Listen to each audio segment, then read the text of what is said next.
Hello everyone. तो चलिए निपटाते हैं एसबीआई अप्रेंटिस से रिलेटेड सारे डाउट्स इस वीडियो में। तो व्हाट इज़ अप्रेंटिसशिप? तो अप्रेंटिसशिप एक इंटर्नशिप टाइप का प्रोग्राम रहता है जिसमें आप एज अ ट्रेनिंग काम करते हैं बैंक में, और उसके लिए आपको पर्टिकुलर स्टाइपेंड दिया जाता है। उसे आप सैलरी समझ सकते हैं, हालांकि वो काफ़ी कम रहता है किसी भी नॉर्मल बैंकिंग सैलरी से। अब क्या ये जॉब है? तो नहीं, ये जॉब नहीं है, क्योंकि अप्रेंटिसशिप में आपको पर्टिकुलर 1 ईयर प्रोग्राम, ज़्यादातर 1 ईयर के लिए रखा जा रहा है। अब पहले 3 साल के लिए भी आया था कुछ टाइम के लिए, लेकिन अब ये 1 साल के लिए रहता है। तो ये बिल्कुल भी कंसिडर नहीं किया जा सकता एज अ जॉब। तो ये बिल्कुल जॉब नहीं है। और who should go for it?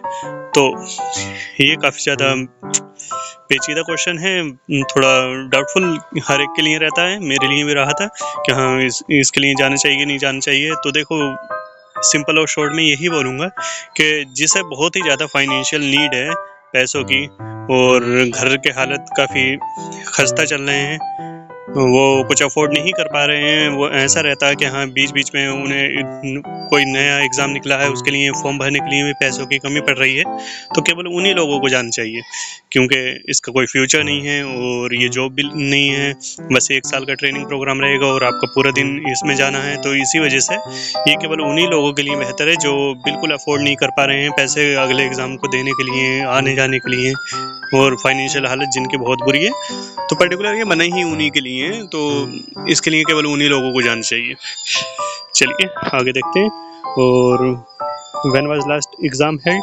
तो ये लास्ट एग्ज़ाम 2021 में हुआ था, जिसके बाद में 2022 में उन्होंने वेटिंग लिस्ट निकाली थी। और when it is expected next? और अब ये नेक्स्ट ज़्यादातर उम्मीद है कि हाँ 2023 में होगा। 2023 में जुलाई अगस्त में उम्मीद है कि हो जाएगा, नोटिफिकेशन आएगी। तो देखते हैं, बाकी कह नहीं सकते क्योंकि एसबीआई है, हो सकता है उस टाइम लंच टाइम हो जाए। चलो, एग्ज़ाम पैटर्न। तो एग्ज़ाम पैटर्न जो नॉर्मल बैंकिंग का रहता है वही आया था, पर अब एग्ज़ाम में इसका केवल एक सिंगल एग्ज़ाम रहता है। तो सिंगल एग्ज़ाम में आपको 4-5 जो सब सब्जेक्ट रहते हैं, हमारा लॉजिकल रीजनिंग हो गया, कंप्यूटर हो गया, और क्वांट्स हो गया, और इंग्लिश हो गया, और जनरल अवेयरनेस हो गया। तो ये पाँचों के पाँचों सब्जेक्ट आए थे। और पर लेवल काफ़ी इजी था। लेवल ऑफ एग्ज़ाम की बात करें तो लेवल काफ़ी इजी था। आप इसे कंपेयर कर सकते हैं आरआरबी क्लर्क से। आरआरबी क्लर्क में बहुत सारे क्वेश्चन होते हैं क्वांट्स वाले, जो जिसमें पेन पेपर उठाने की भी ज़रूरत नहीं पड़ती और ऐसे ही हो जाते हैं। तो उसी तरह का, उसी लेवल का एग्ज़ाम था, काफ़ी ज़्यादा इजी लेवल का। उससे भी इजी बोलेंगे तो कोई बड़ी बात नहीं है, काफ़ी इजी लेवल का एग्ज़ाम था।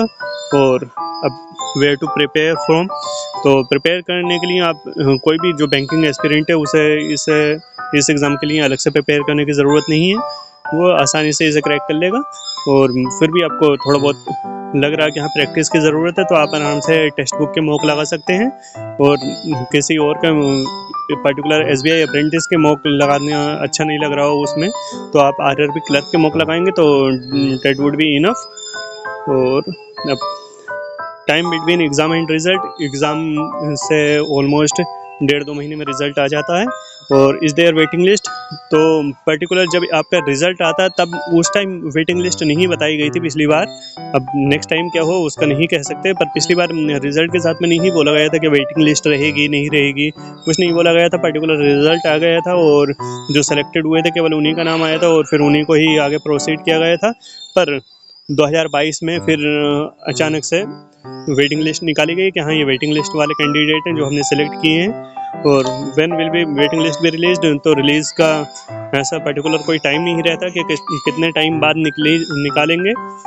ज़्यादातर मतलब जब बहुत सारे कैंडिडेट छोड़ देते हैं, जब दूसरी कोई जॉब लग जाती है या फ्रस्ट्रेट हो जाते हैं, छोड़ देते हैं, तब जब ज़्यादा वैकेंसी हो जाती है इसकी अंदर ही अंदर, मतलब बैंक में ज़्यादा वैकेंसी रहती है कि अप्रेंटिस की ज़रूरत पड़ रही है, तब वो वेटिंग लिस्ट निकालते हैं। तो उसमें 6 महीने भी लग जाते हैं, 8 महीने भी लग जाते हैं। इसी वजह से 2022 में इसका नोटिफिकेशन नहीं आया था, रिक्रूटमेंट नहीं हुआ था, क्योंकि उन्होंने वेटिंग लिस्ट बचा के रखी थी, 2022 में यूज़ हुई वो। अब लास्ट एग्ज़ाम कट ऑफ क्या रही थी, कट ऑफ जो जनरल की कट ऑफ रही थी आउट ऑफ 100 रहता है एग्ज़ाम, ये एक सिंगल ही एग्ज़ाम रहेगा। तो कट ऑफ में लास्ट ईयर मतलब 2021 में जो एग्ज़ाम हुआ था उसमें जो जनरल की कट ऑफ रही थी वो 71.25 रही थी। और सबके ओबीसी और ईडब्ल्यूएस वगैरह सबकी अलग अलग थोड़ी बहुत इससे नीचे ही थी सबकी, ज़्यादा बहुत बड़ा ज़्यादा डिफरेंस नहीं था। वही SC ST वाला जो डिफरेंस रहता वहीं पे डिफरेंस नज़र आया था। बाकी ये एग्ज़ाम काफ़ी आसान था, इस वजह से कट ऑफ थोड़ी हाई है। इस बार भी जब 2023 में जो आगे एग्ज़ाम होगा तो उसमें भी ऑलमोस्ट यही मान के चलो कि हाँ 75 प्लस रहनी है कट ऑफ। और इस देयर रिजर्वेशन, तो हाँ रिजर्वेशन तो है ही, SC ST वाला OBC वाला वो सब जगह जो सब नॉर्मल एग्ज़ाम में रहता है गवर्नमेंट एग्ज़ाम में, इसमें भी है उस तरह का रिजर्वेशन। और इस देयर सेक्शनल कट ऑफ, तो सेक्शनल कट ऑफ नहीं है इसमें, अलग से कोई सेक्शनल कट ऑफ नहीं शो होती है आपको। पर्टिकुलर आपने जो टोटल एक्यूमुलेटेड मार्क्स लेकर आए हैं वो आपको शो होते हैं। अब प्रोसेस आफ्टर सिलेक्शन, तो in case you are selected, आपका रिजल्ट आया और आप सेलेक्ट हो गए हैं, फिर आपका वेटिंग लिस्ट में नाम आया उसमें आप सेलेक्ट हो गए हैं, तब उसके बाद में क्या क्या प्रोसीजर रहेगा वो देखेंगे हम। तो सबसे पहले आपको मेल आएगा ऑफर लेटर के साथ में कि आप सेलेक्ट हो गए हैं और पर्टिकुलर आप इस डेट को आपको रिपोर्ट करना है RBO को। तो उसके बाद में दूसरा मेल जो आता है उसमें लिखा हुआ होता है कि किस पर्टिकुलर डेट को आपको जाना है RBO और किस पर्टिकुलर टाइम तक पहुंच जाना। रीजनल बिजनेस ऑफिस इनके एरिया वाइज रहते हैं, ज़्यादातर 3-4 डिस्ट्रिक्ट को मिला के एक रीजनल ऑफिस बना दिया जाता है। तो चलिए आगे देखते हैं DV इन RBO। तो पहले उसी टाइम लिखा हुआ होता है जिस टाइम क्या आपको रिपोर्ट करना होता है, उस टाइम ही आपका DV होता है वहाँ पे रीजनल बिजनेस ऑफिस में। और वहाँ पर DV में जो सारे डॉक्यूमेंट होते हैं वो ओरिजिनल भी लेके जाने होते हैं, साथ में फोटो स्टेट वगैरह भी लेके जानी होती हैं। सब आप 2-2 साइड लेके जाइए, आराम से वहाँ पे जो करना वो वहाँ पे होगा, क्योंकि उसके बाद में एक DV और होगा वो आप देखेंगे। Mail to report in AO, उसके बाद में उस DV के बाद में जो आपका RBO में हुआ उसके बाद में आपके पास मेल आएगा जिसमें आपको AO यानी एडमिनिस्ट्रेटिव ऑफिस में रिपोर्ट करना होगा। ये पर्टिकुलर ऐसा रहता है, ऑलमोस्ट 1-2 राज्य मिला के एक AO रहता है इनका, तो उसमें जाके रिपोर्ट करना होता है। फिर वहाँ पे AO में जो होता है वहाँ पे DV एंड बायोमेट्रिक होता है। वो DV पर्टिकुलर आप वहाँ पे जाके एंगेज होते हैं, वो उनका CBS में चढ़ाया जाता है, कोर बैंकिंग सिस्टम में चढ़ाया जाता है कि हम अब ये पर्टिकुलर बंदा हमसे SBI से as a apprentice as a trainee जुड़ रहा है, जिसका सर्विस पीरियड 1 ईयर रहेगा। वो सब चीज़ें वहाँ पे जाके फीड होती हैं, आपके बायोमेट्रिक होती है। वहाँ पे जो डॉक्यूमेंट वेरिफिकेशन आपका RBO में रह गया था, छूट गया था, कोई भी पेपर या फिर मेडिकल वेरिफिकेशन या कुछ भी जो छूट गया था वहाँ पे, वो जाके आपका कंप्लीट होता है एडमिनिस्ट्रेटिव ऑफिस में AO में। इन केस वहाँ पे भी अगर नहीं हो पाता तब आपको वहाँ से एक्सटेंशन लेना होता है और फिर आप पहले वो कंप्लीट करवाएंगे, फिर उसके बाद में आगे बढ़ेगी कहानी। अब डॉक्यूमेंट्स जो रिक्वायर्ड हैं DV के लिए वो देख लेते हैं। आधार पैन चाहिए आपको, 10th 12th graduation marksheet plus certificate चाहिए इनके, और करेक्टर सर्टिफिकेट चाहिए दो आपको गजेटेड ऑफिसर से 2 चाहिए होंगे। मैंने तो एक SBI PO से ले लिया था एक, उसमें लिखा हुआ था मेल में कि आप चाहें तो किसी भी बैंक ऑफिसर से ले सकते हैं। तो मैंने एक जो बनवाया था वो एक SBI के मैनेजर से ही बनवाया था, और दूसरा मैंने गवर्नमेंट हॉस्पिटल में वहाँ से डॉक्टर साहब से बनवा लिया था। ये 2 हो गए थे करेक्टर सर्टिफिकेट। और मेडिकल सर्टिफिकेट, इसकी रिपोर्ट जो होती है कि वो आपको किस तरह से फॉर्मेट रहेगा वो मेल में एनक्लोज्ड आएगी। उस एनक्लोज्ड में आपको सारे जो रिपोर्ट करानी है वो भी सारी चीज़ें उसमें लिखी हुई रहती हैं कि ESR, ब्लड रिपोर्ट, ये वो बहुत सारी चीज़ें। मतलब अप्रेंटिस के लिए इतना ज़्यादा हेक्टिक मेडिकल कराया है कि बस पूछो ही मत। पर जैसे तैसे करके वो रिपोर्टें इकट्ठी की गई और वो सारा डाटा फिल किया गया, और उसके बाद में आपको वो वेरीफाई कराना होता है या तो CMO से, चीफ मेडिकल ऑफिसर से, या फिर किसी नॉर्मल मेडिकल ऑफिसर से, पर वो गवर्नमेंट बॉडी का होना चाहिए, या फिर बैंक का मेडिकल ऑफिसर होने चाहिए, तभी चलेगा। तो सिंपल सा है, अपना डिस्ट्रिक्ट हॉस्पिटल में जाएं और वहाँ पे जाके मेडिकल कराएं अपना, और फिर उसमें सारी डिटेल फिल कर लें। अब इसके अलावा कास्ट सर्टिफिकेट या NOC इफ़ एप्लीकेबल अगर आपने किसी पर्टिकुलर कास्ट से बिलोंग करते हैं तो आपको वो चाहिए होगा, और NOC अगर आप प्रीवियसली एम्प्लॉयड हैं वहाँ कहीं पे तो वहाँ की NOC चाहिए होगी। अब दूसरा स्टैम्प पेपर कॉन्ट्रैक्ट, कॉन्ट्रैक्ट को कॉन्ट्रैक्ट लिख दिया चलो। तो स्टैम्प पेपर 100 रुपये इसका आपको एक स्टैम्प पेपर बनवाना होगा, जिसपे आपको सब्जेक्ट में डालना होगा MOU या फिर कॉन्ट्रैक्ट या फिर एग्रीमेंट, और जिसमें फर्स्ट पार्टी हो जाएंगे आप और सेकंड पार्टी हो जाएगी SBI। बस इतने ही लेके पहुंच जाना है उसके पास में जहाँ पे आपका DB होना है। और इसके अलावा है अप्रेंटिसशिप पोर्टल प्रिंट, एक अप्रेंटिसशिप गवर्नमेंट का पोर्टल है अप्रेंटिसशिप का, तो उस पर भी आपको रजिस्टर करना होगा। वो आपको RBO में और AO में थोड़ा बहुत उसके लिए गाइड कर दिया जाएगा कि किस तरह से करना है वो, तो उसका भी आपको एक प्रिंट आउट लगेगा साथ में DB में। Biodata form plus 5 to 10 photos. तो बायोडेटा फॉर्म आपको उसमें ही एनक्लोज आएगा, जो मेल आएगा आपको उसमें एनक्लोज होगा बायोडेटा फॉर्म, वो सारी डिटेल फिल करनी है। और जब RBO में जाएंगे तो वहाँ पे वो थोड़ा बहुत गाइड कर देंगे कि हाँ जो डिटेल छूटी है उसे कैसे फिल करना है। और अब एक बड़ा क्वेश्चन आता है कि इस क्रेडिट स्कोर चेक कि क्रेडिट स्कोर वहाँ पे सिविल स्कोर अपना चेक होता नहीं होता है। तो बाकी जूनियर एसोसिएट या फिर प्रोबेशनरी ऑफिसर में SBI में जाते हैं तो फिर क्रेडिट स्कोर आपका चेक होता है सिविल स्कोर, पर अप्रेंटिसशिप में जा रहे हैं तो आपका सिविल स्कोर वहाँ पे नहीं चेक होता है, इसमें बिल्कुल नहीं चेक होगा, सिविल स्कोर से कोई मतलब नहीं। अब उसके बाद में अगेन रिपोर्टिंग टू RBO, फिर आपको मेल आएगा कि हाँ आपको अगली बार RBO में कब जाना है। मेल क्या वहाँ पे बता भी देते हैं और मेल भी आ जाता है, AO में बता देते हैं कि हाँ अगले दिन को पहुँचना आपको RBO जाना होता है।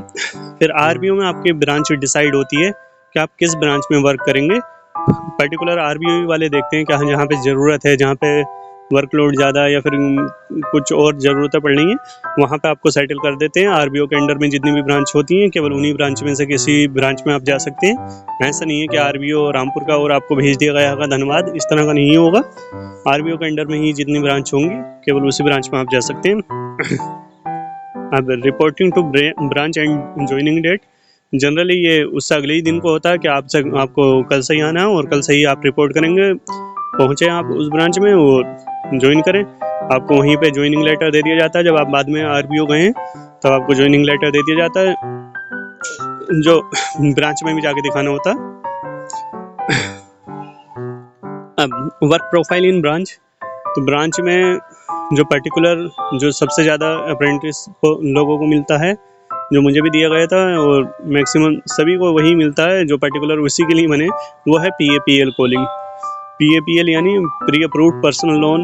इसके लिए जो कॉलिंग की जाती है उन्हें अपने सारे के सारे मतलब लोन प्रोडक्ट ही बेचने होते हैं, तो वो उसके लिए आपको चाहे वो प्री अप्रूव्ड पर्सनल लोन हो या प्री अप्रूव्ड बिजनेस लोन हो, SBI को ये सब बेचने और उन्हें जूनियर एसोसिएट या फिर प्रोबेशनरी ऑफिसर से वो कॉल करा तो वो अच्छा नहीं लग रहा था और उन्हें सुनने मिल जाती हैं, कस्टमर सुना देते हैं ना, वो काफ़ी बड़ी दिक्कत मशक्क़तें होती हैं। आप खुद ही सोच के देखिए कि आप कॉल कर रहे हैं और फिर कॉल करके आपको कोई, आज के टाइम में दिक्कत ये है ना कि फ्रॉड इतने ज़्यादा हो गए हैं कि कोई पर्टिकुलर SBI से भी कॉल करेगा आपके पास में, तब भी आप एक बार में मानोगे नहीं कि हाँ वो SBI से कॉल आ गई है। दिक्कत ये हो गई है, भरोसा इतना ज़्यादा ख़त्म हो चुका है कि धोखे इतने ज़्यादा हो गए हैं कि अब असली भी कॉल आती है तो वो भी धोखा ही लगता है।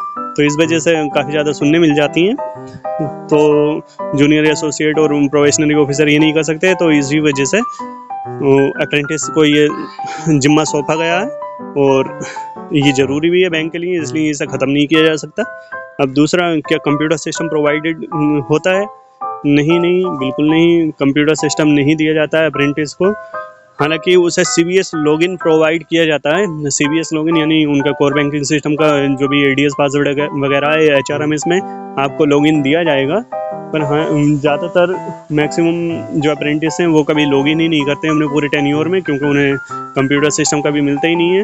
अब ये सब बातें एक्चुअल में ब्रांच में डिपेंड करती हैं एक दूसरे से जुगलबंदी की, क्या आप जो है ब्रांच मैनेजर से किस तरह से पेश आ रहे हैं या ब्रांच मैनेजर आपसे किस तरह से पेश आ रहा है, या फिर आपका बाकी स्टाफ के साथ में किस तरह का बिहेवियर है और बाकी स्टाफ आपको किस तरह से देखता है। तो अलग अलग ब्रांच में अलग अलग सिनेरियोज़ हैं, तो कह नहीं सकते किस ब्रांच में आपको पोस्टिंग मिले और किस ब्रांच में क्या सिनेरियो रहे। हर जगह का अपना अपना केस है, अपना अपना सीन है, अपना अपना देखेंगे, ये रहता है। बाकी हाँ, वर्क प्रोफाइल में आप ये भी इंक्लूड कर सकते हैं कि ऐसा नहीं है कि आपको बस केवल PAPL और PABL की ही कॉलिंग दी जाएगी।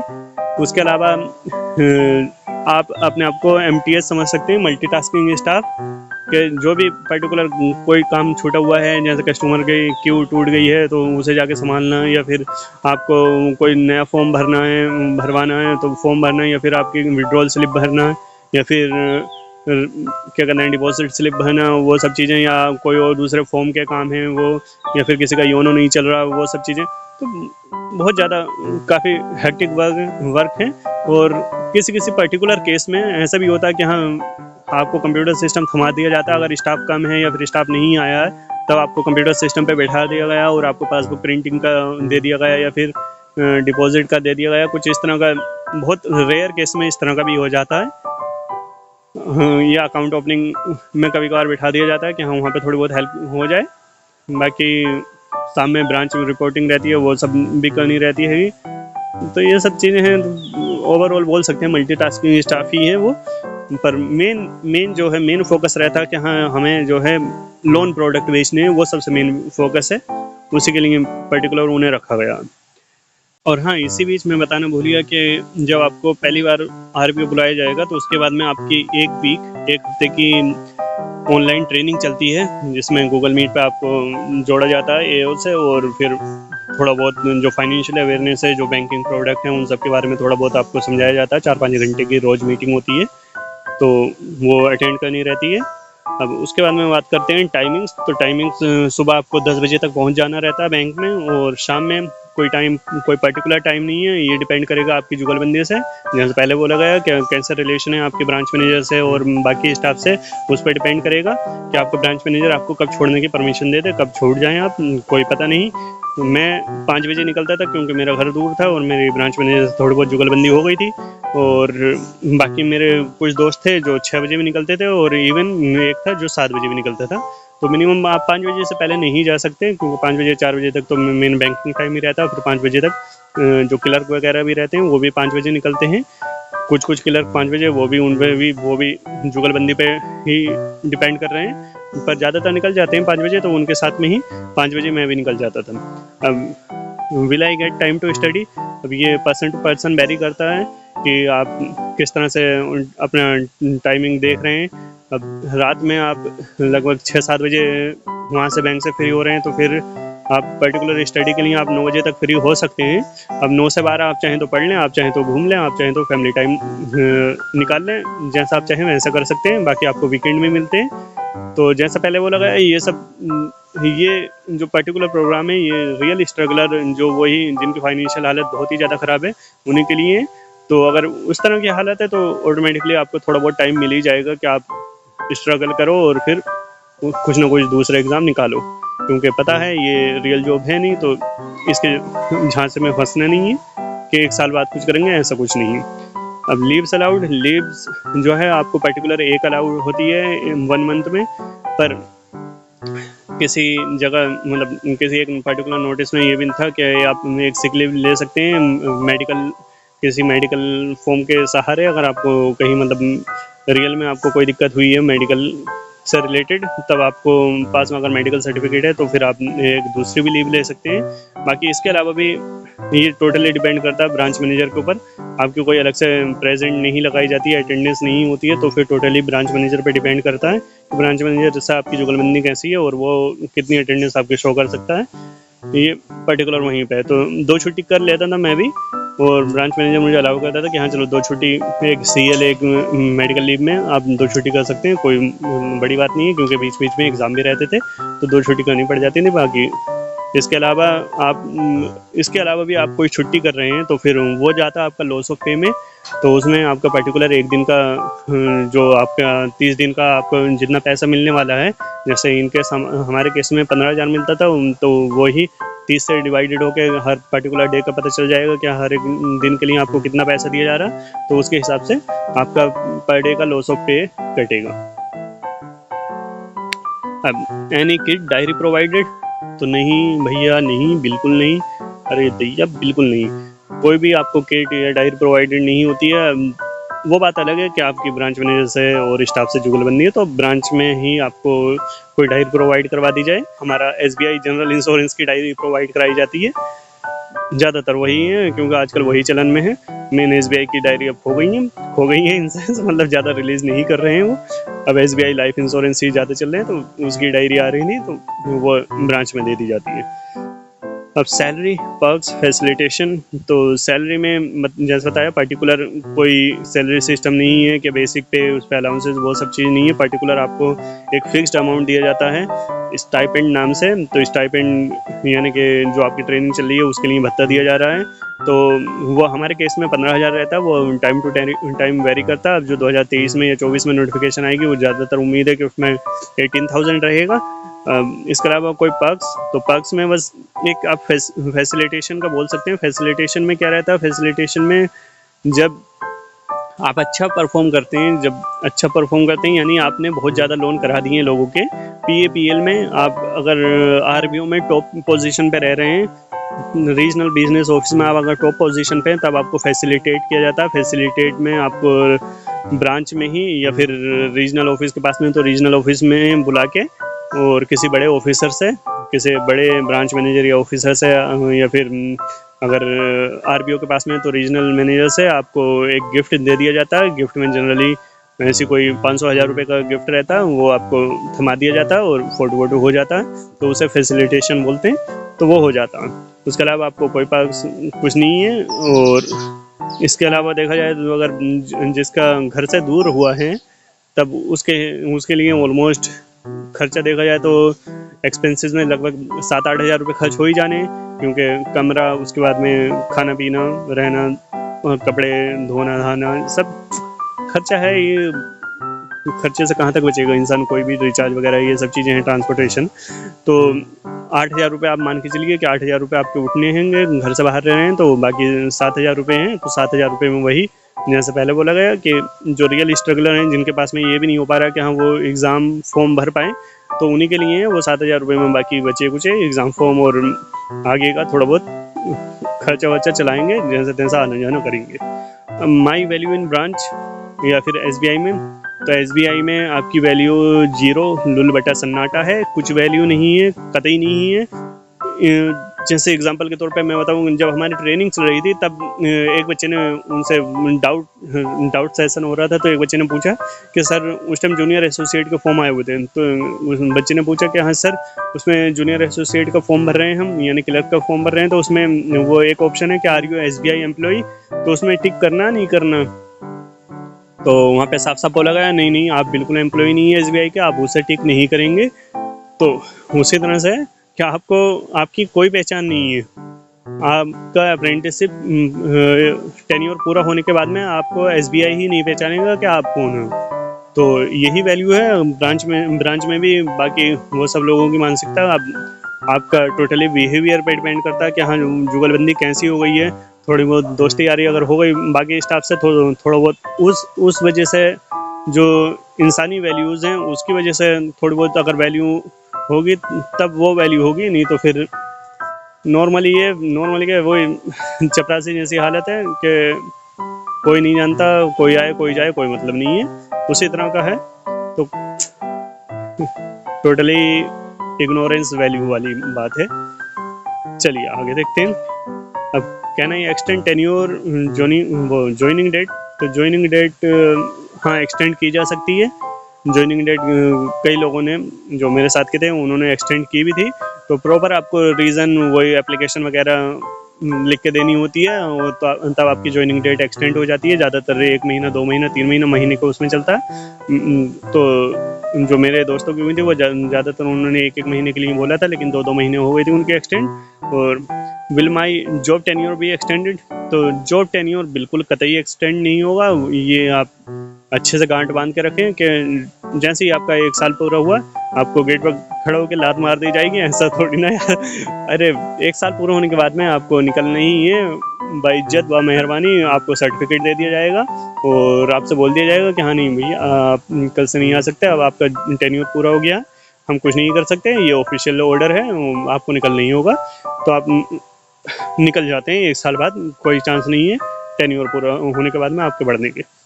व्हाट आफ्टर 1 ईयर के बाद में अगर 1 साल के अंदर अंदर आपने कोई जॉब हासिल कर ली है, कोई दूसरा काम कर लिया है, तब तो थोड़ा बहुत नॉर्मल लगेगा, और नहीं तो उसके बाद में आपको यही लगेगा कि यार 1 साल बाद मैंने ये मतलब 1 साल मैंने यहाँ पे बर्बाद क्यों किया। इस तरह का रिग्रेट ही फील होना है और कुछ नहीं होना है।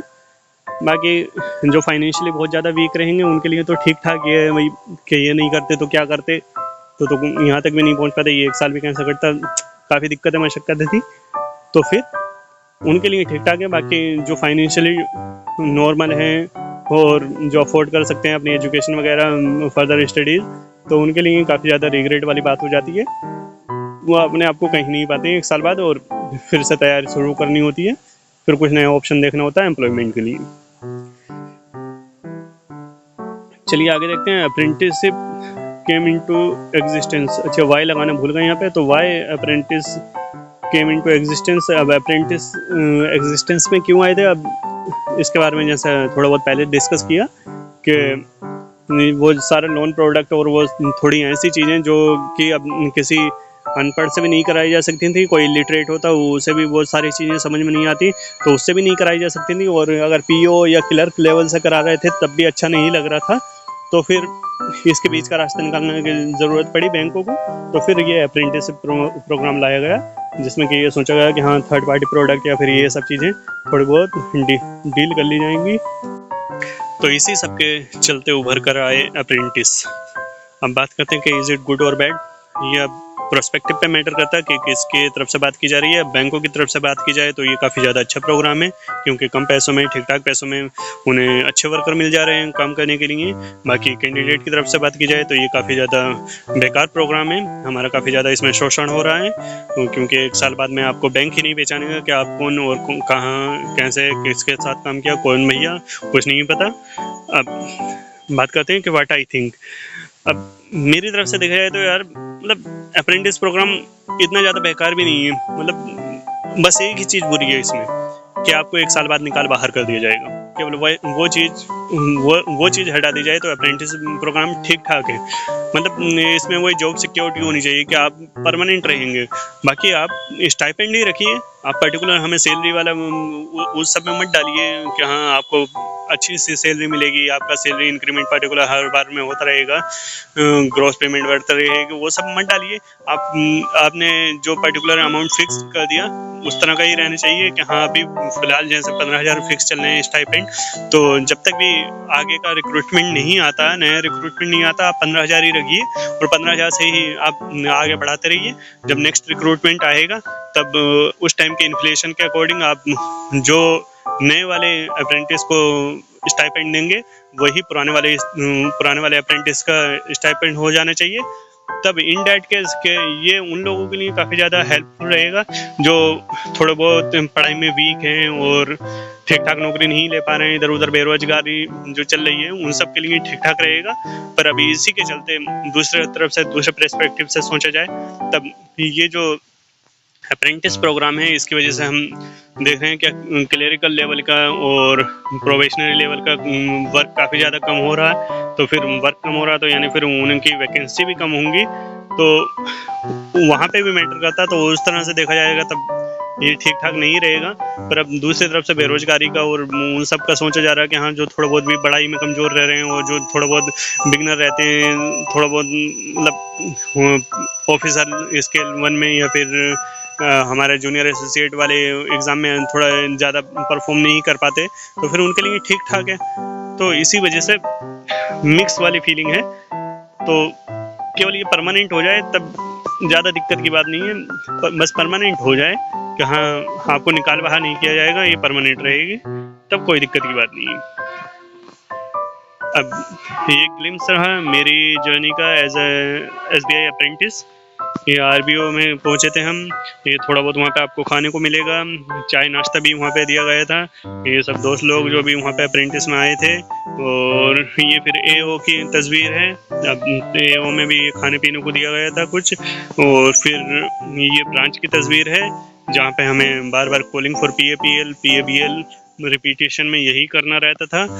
और ये मेरा ऑफर लेटर है जो मुझे दिया गया था RBO से, और ये रहा मेरा ID कार्ड।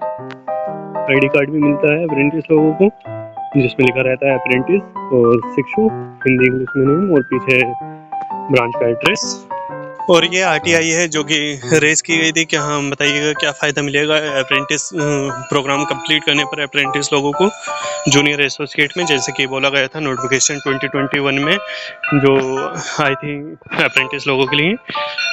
इसमें रिप्लाई दिया था एसबीआई ने कि अप्रेंटिस लोगों को जो कंप्लीट करेंगे प्रोग्राम उन्हें एज रिलैक्सेशन दिया जाएगा 1 ईयर का।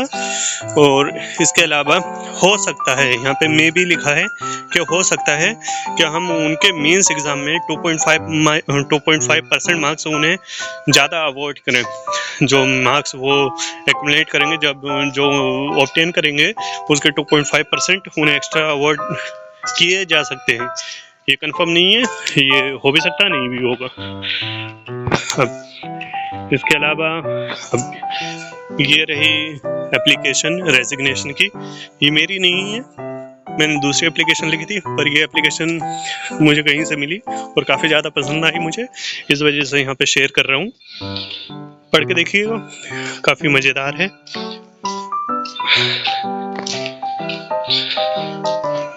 तो फुल प्रोग्राम यहाँ पे ये मैटर सारा का सारा ये है, इसे आराम से पढ़िए।